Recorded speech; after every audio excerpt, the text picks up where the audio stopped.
Couldn't get a nicer day with God's blessing of the rain today. Good morning to all of you in person and on Zoom. Can you hear me okay? Good. Thank you, Paul and Brenda, for having us hosting this event today, and I thank the Senate and our agency for sponsoring this today. I'm Bob Duckworth, and I'm honored to be the candidate for GISD Place 1 trustee. I'm a Christian, and I'm proud of that. I'm a conservative, and I believe in truth and transparency. That's the word I use a lot, is transparency. I have almost 50 years of banking experience. I'm now retired, so I have time to serve my community, and I do a good job of that, I think. Many of those years were in regulatory compliance and loan review, which gives me some skills that a lot of people don't have in looking at things. Many of these years were in regulatory compliance and loan review, so I learned a lot from that. I've been a public servant all of my life. In banking, you become a servant when you go to work for a bank. It's just a fact of life. I've been on numerous boards and commissions. I've certainly served on the First Baptist Church of Garland on 4 or 5 committees. City of Garland, just served on the bottom committee and I'm on the TIF 3 board. So I'm very involved in my community as well as my interest in the school district. I've raised hundreds of thousands of dollars to support community needs in this district.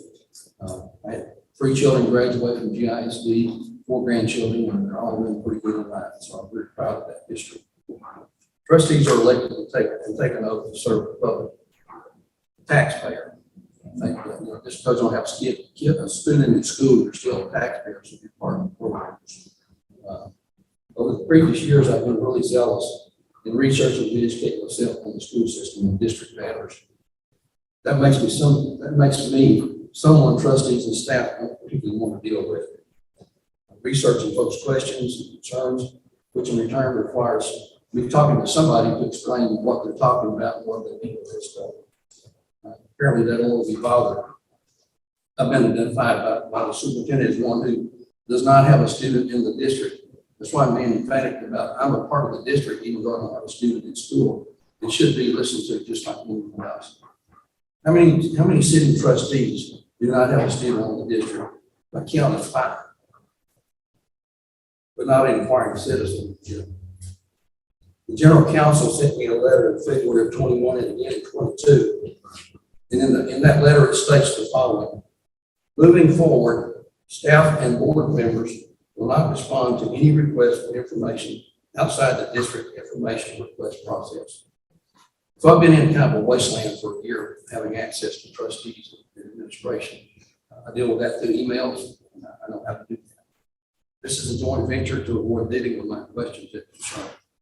This action is actually a violation of their own school board policy, which states, neither the board nor any district employee shall unlawfully retaliate against an individual for bringing a concern or complaint verbatim. And putting in writing what is in that letter is not a violation of that. I don't know what it is. I've followed the actions of this district and trustees for several years, and I am prepared to serve this community. Probably as educated in the school district policies and procedures, I've probably listened to hundreds of board meetings, committee meetings, so I'm pretty well versed on what's going on.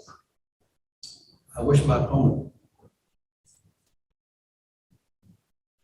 The board recently approved a district of innovation plan, and I personally wrote a 6 or 7 page memo explaining why they were doing it wrong.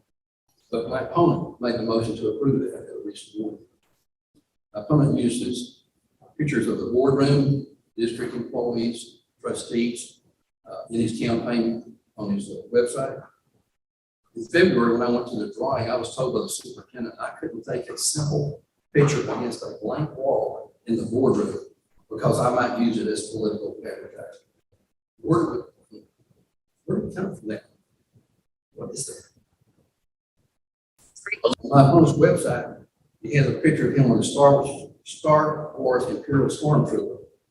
For those of you not familiar with the Star Wars series, the Stormtrooper is the bad guy. They're the one trying to kill the good people. Words matter, and the integrity we use to communicate with our children matters more and more in an age of TikTok and names and memes in the digital water cooler today. Does my opponent support Disney and its radical imperial world agenda? I don't know. I think Yoda is a better leadership example. I have a picture there of Yoda in my car. Yoda doesn't see himself as a hero. Luke Skywalker is the hero. His role is to make Luke look better, get educated, and using a stormtrooper in your political imagery on your website is equivalent of a 1950s political candidate using a Nazi stormtrooper. In the movies, the Empire steals children from their homes to indoctrinate them and then send them back to their warships to conquer their own families. This is not a galaxy far, far away for today. These are our children. We need to compare me to an opponent. To my opponent in this picture on the website, I'll take Yoda because this picture of Yoda that's over there, and one of his wonderful sayings is, "Truly wonderful the mind of a child is." That's what I want. I want our children to work, and I think that's a void we have right now. Teacher salaries and benefits. I was listening to the budget last night. In the last night, listening to talk about the budget, raises and stuff. It's a very detailed matter, probably hundreds of pages. And I think there needs to be some simplicity applied to that so we can understand what they're talking about. I've heard one teacher comment that we're looking at a mass exodus of teachers at the end of the school year if the salaries aren't brought back. The superintendent's March contract, he received a significant raise and extended his contract. Teachers should not get any less. Leave bond program, I'm certainly in favor of the leave bond program as long as it doesn't raise our taxes. I think we can do that. We can do several $1 million. Education of our students, one of the concerns I have is in our schools today is the education of our children because they're forcing discipline back into the schoolroom. When I went to school, discipline was taken out of the schoolroom so the teacher could continue to teach the children what was there at home. And that's what we need to do. Teachers should not be having to discipline students. Their part should be to have them removed so the other kids can learn. And the district is still under a 1970 desegregation order. So, quote from St. Augustine, the truth is like a lion. You don't have to defend it, let it loose and it will defend itself. If you want truth and transparency, vote for Bob Duckworth.